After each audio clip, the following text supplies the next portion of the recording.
Barbara, or Jake Wilson, was Dr. John Jarrett's nurse from 1951 to 1992. Mrs. Wilson was known to travel with Dr. Jarrett and was as well known to the patients as the doctor himself. Many polio survivors remember the nurse who was known to have a softer disposition than the forthright doctor.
In 1952, the Leo Hageman family of Spivey had 9 children, 4 of whom were hospitalized with polio.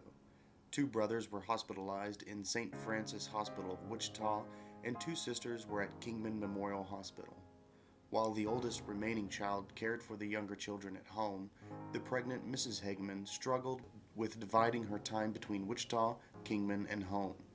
In late 1952, young Donald Hageman lost his fight with polio. The 3 Hageman polio survivors were all home by the end of December.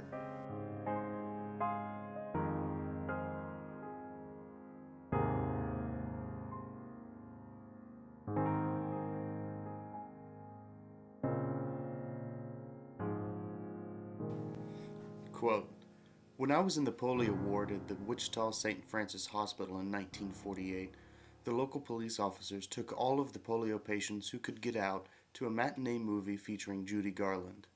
A short time later, we all got autographed photos of her, now a treasured memento of my polio days." Unquote. Elva Suderman. Somewhere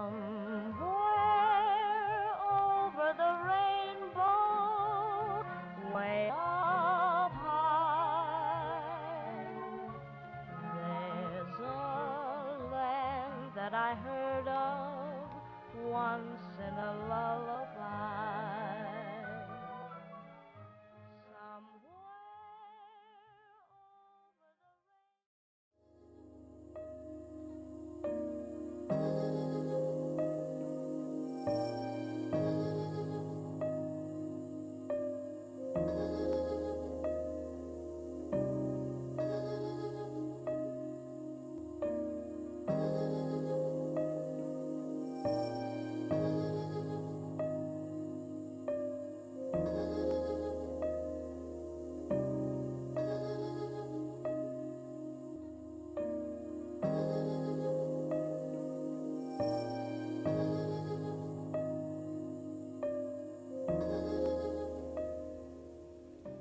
The Sabin oral vaccine was administered by drops or on a sugar cube, as seen here.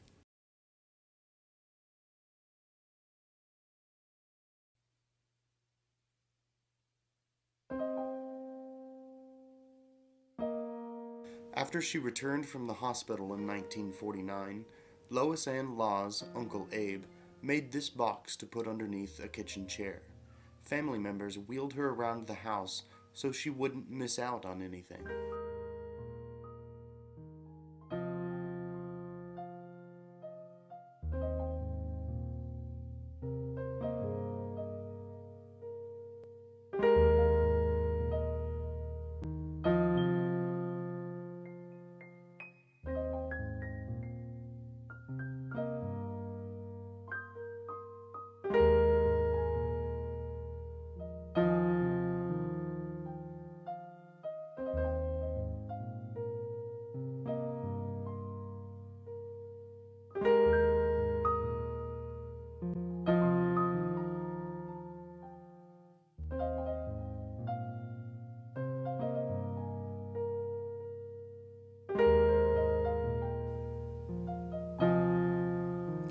The polio protection vaccination drive was the brainchild of Dr. L.G. Glenn, Comanche County Health Officer and member of the Kansas State Board of Health, and Protection Mayor Harris Powell.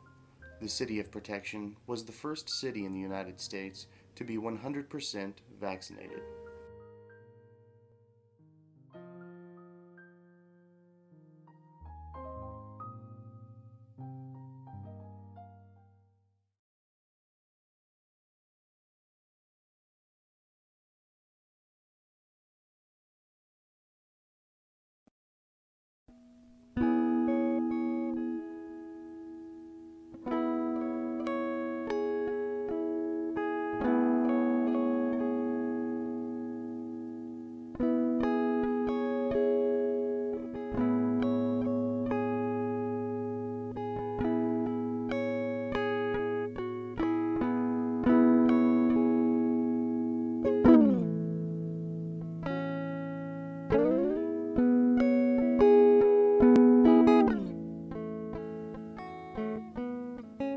The March of Dimes began as the National Foundation for Infantile Paralysis on January 3, 1938.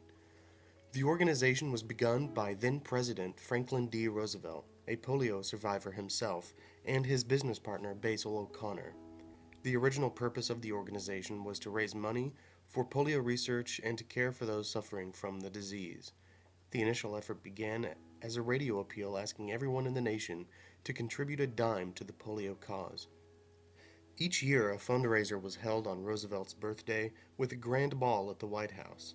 When Roosevelt died during presidency, his picture was placed on the dime.